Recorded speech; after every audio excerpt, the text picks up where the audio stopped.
everyone. Welcome to another episode of the GC360 podcast, recorded right here in the Garden City, New York Media Studio. I'm your host, Erica Becker, and on this show, we have some of the most interesting people in the community come on and talk about what they do. So for today's episode, I have with me Dr. Mike Berlin, and he is actually the founder of Living the Miracle coaching program. So he's going to tell you all about that and also a lot about the many other things that he does. But I want to welcome you, Dr. Mike. Thank you so much for being on the show. Thank you, Erica. I'm glad to be here. Yeah, I'm excited to get into these topics. It's so interesting. So I know that you have quite an extensive background. So let's start with that. How did you get started in this kind of lifestyle, holistic coaching business? Okay, well, I'm going to make a really long story kind of medium. Okay. So all my life, I always knew that life was a miracle. Mm-hmm. Okay, I was one of those little kids who would get in trouble for hugging the other kids. You know, I would always sit with the ants in the ant hills, and I would sit on top of trees, and I knew that life was a miracle. Yeah.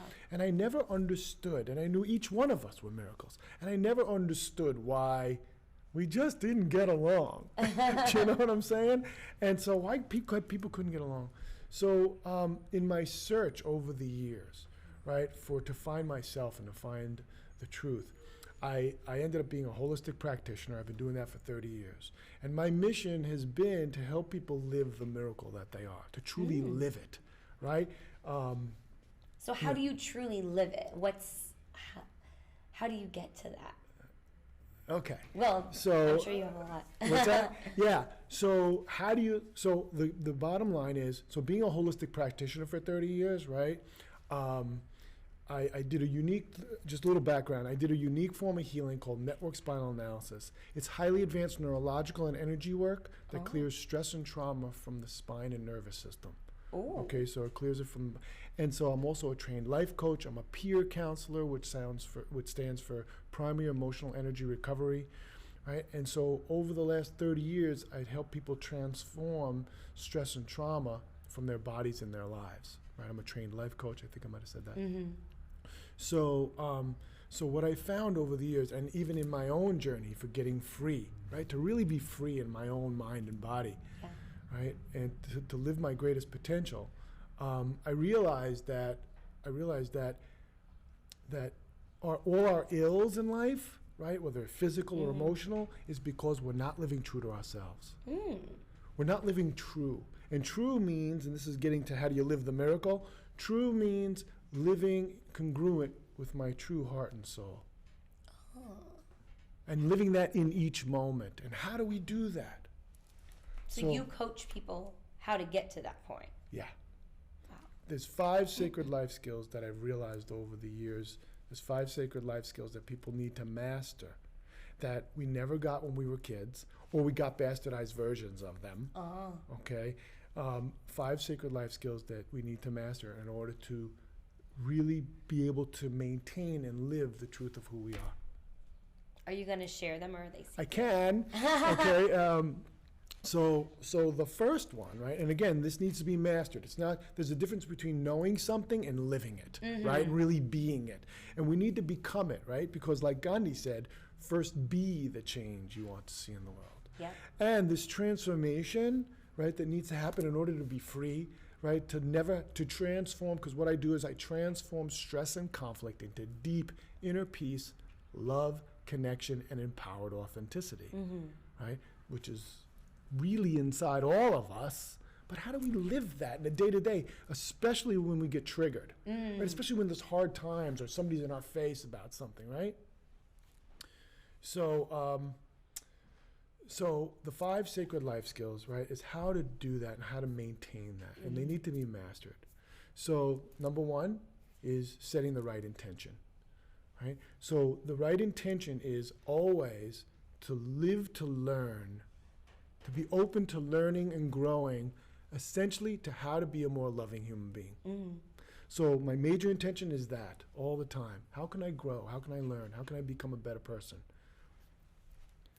Second, okay, so it's mastering these skills. The second one is taking your power back with extreme emotional ownership, knowing that only I control my emotional well-being. Nobody else, nothing else. That's so true. Only me. Things happen in my life, but they elicit my own conscious and unconscious thoughts that generate my own emotions. Right? And so I'm the captain of my ship, and it's a matter of mastering that taking my power back with extreme emotional ownership. Right? I'm in charge of my emotional well-being. The third one is how to completely love and forgive yourself. That's probably one of the more challenging ones for a lot of people, isn't it? It's a big one, okay? It's why and how to completely love and forgive yourself. Why you're already forgiven, right? It says that in a lot of spiritual texts and things like that, right? You know, you're already forgiven. We just need to realize it, right? And that's part of the game. Yeah. It's part of the solution. The fourth sacred life skill is how to stay in the present moment, how to live in the present moment. All right, because the present moment is the only place where the truth is. Right, the truth is not in the past, it's not in the future. Okay, what's real is what's happening right now. We can learn from the past. We can bring things into the now that we want in the future. But the only thing that's real is here, and it's the only thing that we have command over is the present moment. Yeah. Right? You can't find a solution in the past. You can't find a solution in the future. It always has to be now. So sacred life skill number 4 is how to live in the present moment. Right? Always bring yourself back to now, especially when you're triggered. Do you have a tip for that, to bring yourself back to the present moment? Yes. Okay? It's actually easier than people think. Watch. I'll do it. Okay. Okay? All right? It's like this. You breathe, you move your body, and at the same time, I'm feeling my emotions. I'm letting myself feel. Okay? Because our body, our breath, and our emotions are always in the now. So we connect to that. But I have a whole list of things too. You can connect with an animal. You can connect with trees. You can connect with music. You can pray. Right? Anything that connects you with life is always in the present. Awesome. So that's part of it, right? And then, and again, it's mastering these skills. Yeah. So I do that constantly. You know, I was on another interview the other day, and she goes, "Okay, let's take some breaths and stuff like that." So I did. We took some breaths to get connected, right? And I was like, you know, and just so you know, I'm doing that all the time.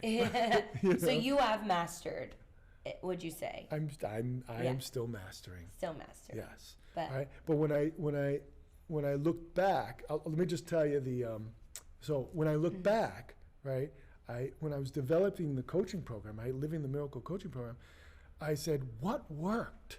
Like, what really worked for me to get me free, right? And what works for other people? Like, what is, and it boiled down to these 5 things, okay? Out of tens of thousands of hours of spiritual growth and seminars and books and gurus and therapists. I mean, it all boils down to mastering, from what I found, these 5 sacred life skills. So the 4th one is learning to live in the present moment, stay in the present moment, even when you're triggered. Okay, how do you get back to connection with yourself, spirit, and others? Because that's the only place a real solution is. That's where we find the truth. The truth of who we are and the truth of what's happening in the moment. Anyway, and then the 5th one is how to know and speak your passionate truth. Right? So once I found myself, and as I'm finding myself, how do I know my truth? What's really in my heart? What is my deepest values and ethics? Yeah. Right? What do I truly want in this situation?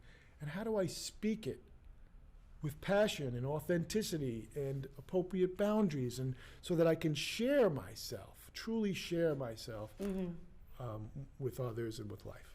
Those are all of them.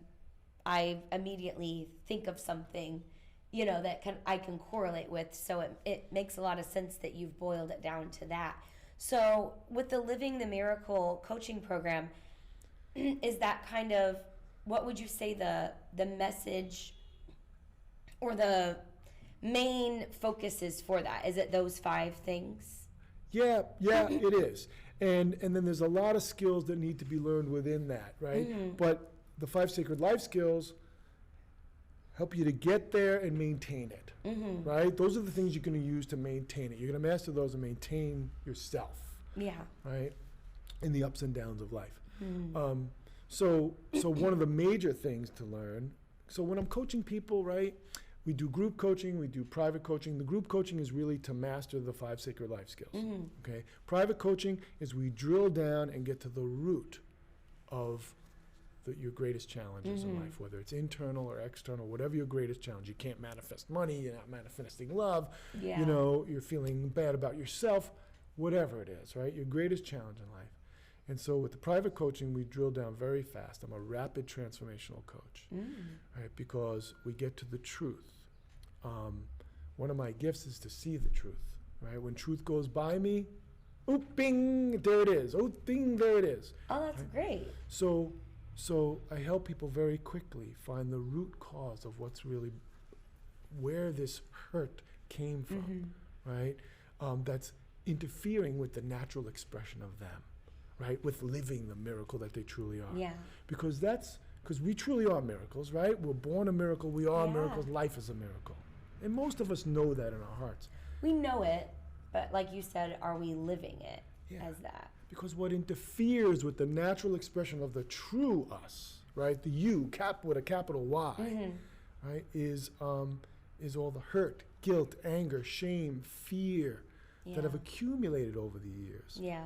Okay, from different experiences, and it's not that they happened to us, it's actually how we interpreted that experience, right? So 2 people can be in a car accident, let's say, right? And one of them, just to keep it short and simple, one of them, right, they both got hurt and injured. Not a good thing. One of them is sad and upset for the rest of her life that she's injured and now she walks with a limp and it disfigured her, and you know, and it shouldn't have happened, and you know, that stupid car driver that banged into us and blah blah blah, right? The other person, right, is like, yeah, I got hurt and I have, you know, things that may not repair fully, right? But thank God I'm alive.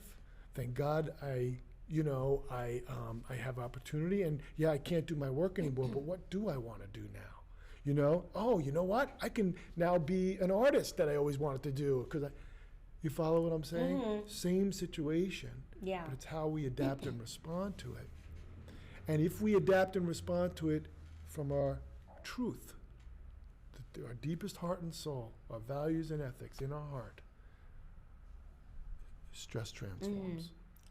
I did hear one time something that I thought was a good reminder that we have absolutely no control over what other people do, what happens in nature, the world, what people think, what they say. The only thing we have control over is how we respond to it. Yep.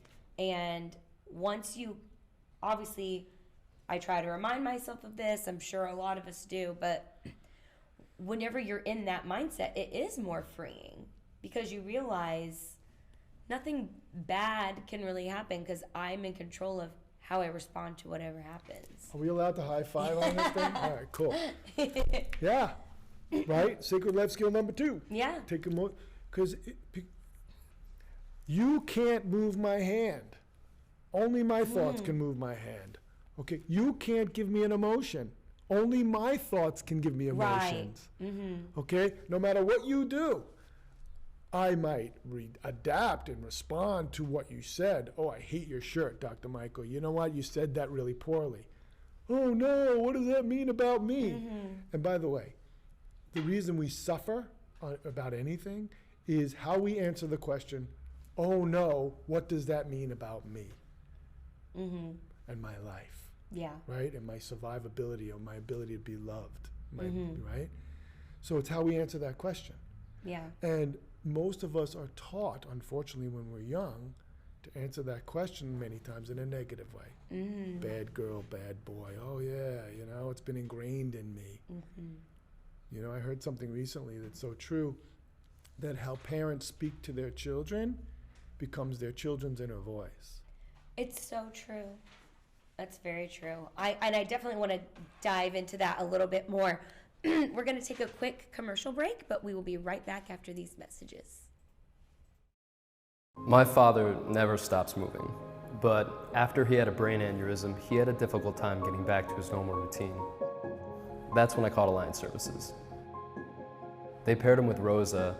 She developed a custom home care plan that helped him with his recovery. Rosa helped me gain my independence back. Alliance Services, helping older adults continue to live well and independent. Hey everyone, welcome back to this episode of the GC360 podcast. If you're just now tuning in, I'm here with Dr. Mike Berlin, and we are talking all about mastering your mind and your emotions, and it's very, very interesting stuff that he does. So let's get right back into what we were speaking about before, about how the way parents speak to their children becomes that child's inner voice. So I love that, and I've actually done my own studies on that. So how can you expand on that? Well, what we were talking about was people accumulate hurt, guilt, anger, shame, fear that interferes, right? And they're really erroneous conclusions. They're not truthful conclusions, right? So if I think I'm a bad boy because I do this, right? Or I'm not a good person because I do this. You know, if I do something not well, like let's say I'm a bad speaker on a podcast, right? I'm not succinct. Not possible. Right? But let's just say that that's right, and I don't do good. Does that mean I'm a bad person? Right? Or if I do something wrong or I make a mistake, does that mean I'm a bad person? No. I'm a good person, right? I got a good heart, I got good intentions, right? I'm a loving, kind person generally, right? Okay? But I'm not perfect, and I make mistakes, and right? I don't always come from my truth. But what happens is when we're children, we're taught bad boy, bad girl. Not what I did was wrong. Why'd you do that? You're so stupid. You didn't think about that? Why didn't you think about that? What's wrong with you? Nothing's wrong with me, Mom, or Dad. I'm beautiful. I'm wonderful and I'm beautiful. I'm a miracle of creation. But what I did wasn't most appropriate, wasn't right, and this is how I need to change it. You see, if we were parented more consciously that way, we wouldn't have all these erroneous conclusions about ourselves. Yeah. That either others gave us or how we interpreted it as a kid. Yeah. Like if mommy, we're very young, and I know for me, actually, I was very young, I don't know what, 3 maybe, something like that, young, 4, and we were in a department store. And my mom was looking at clothes, and I'm playing around the racks, and she turned the corner and went to, just turned the corner. I couldn't see, and then I look up, no mommy. I thought I was abandoned. In that moment, my child mind concluded that my mother left me, and I'm alone. So for a long time, I would never leave her out of my sight. And I still have, as an adult, I would still have some of those feelings, and I would like to keep people close because of that one instance. It was an erroneous conclusion. So we suffer about what I call untruths, which are the erroneous conclusions that we created, and these hurt, guilt, anger, shame, and fear accumulate. But they're not true. Would you say that most of the stress, why do you think, what is one of the biggest reasons why people have stress, so much stress like that? Because they're not living true to themselves, and they don't know how. They're judging, they're criticizing, like we were taught as children, right? From kids, from parents, from wherever. We're taught how to think. Yeah. Right? And we judge and criticize ourselves. And so we don't really know ourselves. We end up trying to people please and be socially acceptable and all that kind of stuff. And that's what we learn how to be. But very rare do we learn to really, what does your heart say? What do you think is right? Okay, what do you want to do in this situation? How would you do it? We just don't know how to do that. So we run around trying to be things and do things and that are not necessarily really true for ourselves. Would you say that we're talking about whenever we were children, how we were raised. That was how things were. Would you say that it's because of the lack of knowledge and education about how to handle these types of things? Do you think that now parents are a little bit more conscious about it? Or do you think that most humans just don't naturally know how to deal? I think most humans don't naturally know. I mean, they naturally know, but what they're taught interferes. Okay, the way society, you got to keep up with the Joneses. Yeah. There's a lot of focus on the external.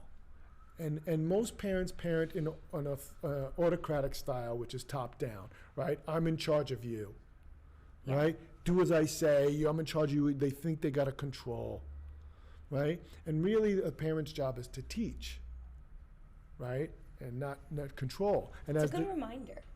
Yeah, but we don't, because we were taught through control. And our lives are set on trying to control ourselves, control others, don't speak to me that way, It's all, I mean, I can go, I don't know how deep to go, but it's all set on mostly controlling people and controlling our emotions and controlling ourselves. This is how you should be. This is what you have to do. Because that's how we're raised. And so we try to fit into these boxes rather than finding ourselves. So do you think that ego plays a big part in that? The control, wanting to control, and all of that? What do you mean by ego? I know that people talk about people having a big ego, people having a small ego, but we all have an ego, right? And having one in general, you have to have one. But would you say that people who have a bigger ego, it seems that they tend to want to be in charge, right? And want to control more. Yeah.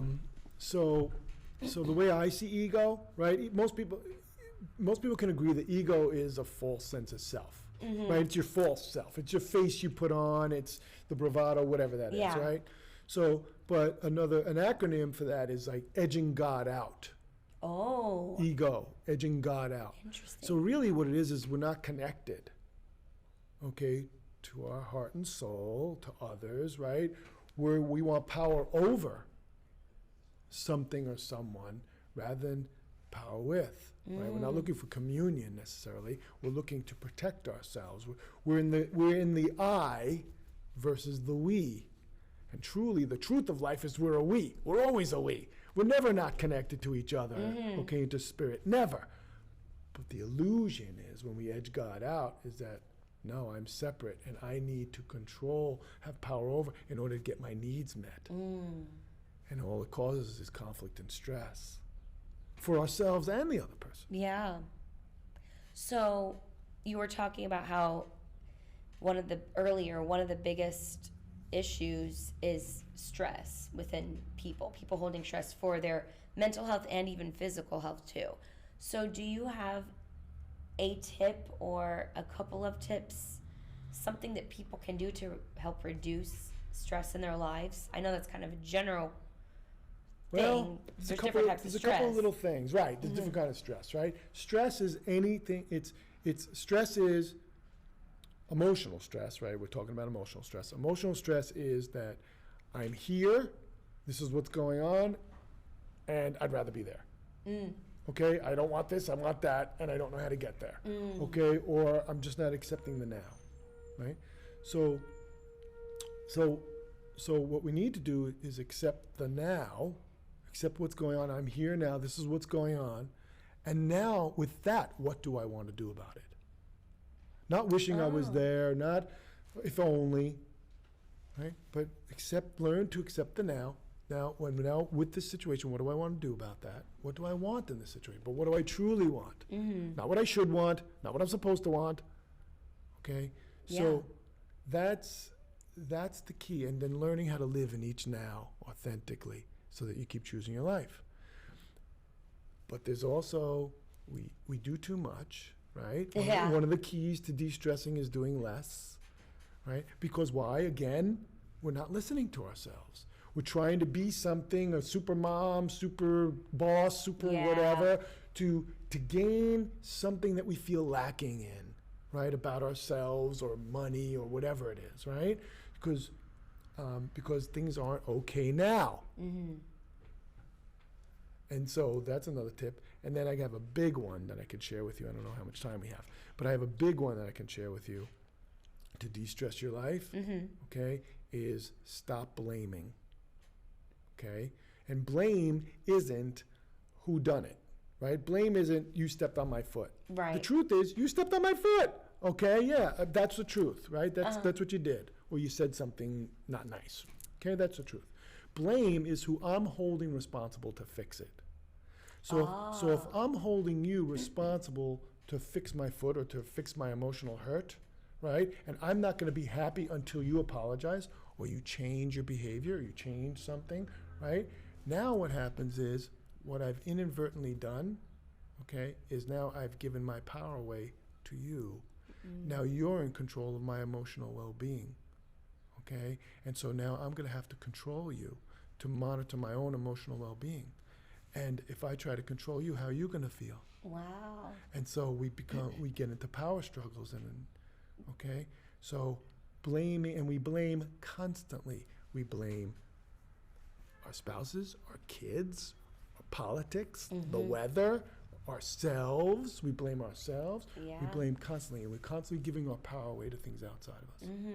So if you look at all the things that I said, right, to de-stress, stay in the present and deal with what is, and decide what I want in this situation that's real, Yeah. right?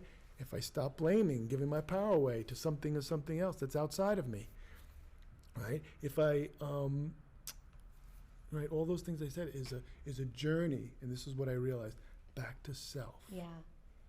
What inspired you to start the Living the Miracle program? I know you've been in this field for a long time, but what kind of made you want to make it a program, like a solidified, step-by-step program to really coach people in a specific way? Because I have a love for spirituality. Okay? I love life. I love people. I have a love for spirituality. And I said, you know what? It all comes down to that. And I said, I got myself free. And I said, the biggest gift that I can give human beings at this point, because like I said, it's always through my body work that I used to do and all kinds of things. Yeah. It was always to help people live the miracle that they are. But the greatest contribution that I can make is to teach these skills of how I truly got myself free, that I know works for other people, and to really hone in on that. That is a great gift, because then you can do so many other things. And if we could, and I believe, right, that all the ills of the world, if you look at it, right, why? Like racism, wars, Yeah. Democrats versus Republicans and all that crap, right? Can I say that? Anyway, so like all of it is about me versus you. Power That's true. over, power under. It's something's good, something's bad. Yeah. Right? It's all about not accepting what is, and it's not coming from our true heart and soul, because really, we just want to get along. Right? Yeah. Really, we just want love. We want all our emotional needs. We want communion. We want connection, ultimately, with ourselves, God, and others. Yeah, I read too that as humans, we are hardwired for connecting. Yeah. And the truth is, and this is this is my message to the world, right? The truth is, for every single one of us, doesn't matter race, religion, what doesn't matter, right? Politics. The truth is that we are connected. We already are connected. We already are miracles. There is no time when we're not. Yeah. But it's the hurt, guilt, anger, shame, fear. It's the erroneous conclusions that we were taught in life. Not who we are, but where we're at. What we were taught. That's it.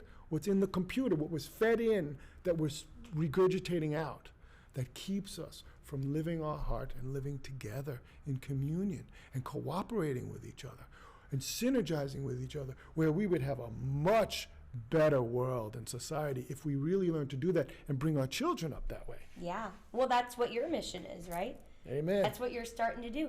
So you said that you do it pretty rapid. Your results are pretty rapid with people. As fast as you want to go. That's great. What's the fastest that you've done with somebody? Well, I do a 30-minute breakthrough session. Okay, 30 minutes. And I always am going for root causes, because the further back you can get it, the more clear it's going to be.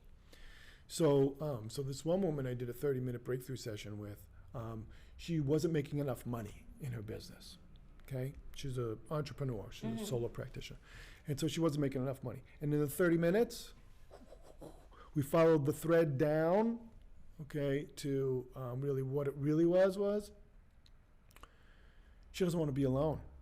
She doesn't want to do it alone. She feels alone in her life, okay, and especially since her mom passed, okay, recently, and she was holding a lot of emotions and stuff about being alone, and she didn't want to be an alone practitioner anymore. So it wasn't, how can I make more money? I'm not manifesting money. Really, the cause was, what she needed to do was find partnership. Find partnership in her business. So now she's collaborating in her business. Now she's finding partnerships, and she's come alive. That's that's inspiring. That's 30 so minutes. great. Yeah, 30 minutes. Wow. That's pretty incredible. And in those 30 minutes, we get to tears and realization, and because in order someone to make real and lasting change, right?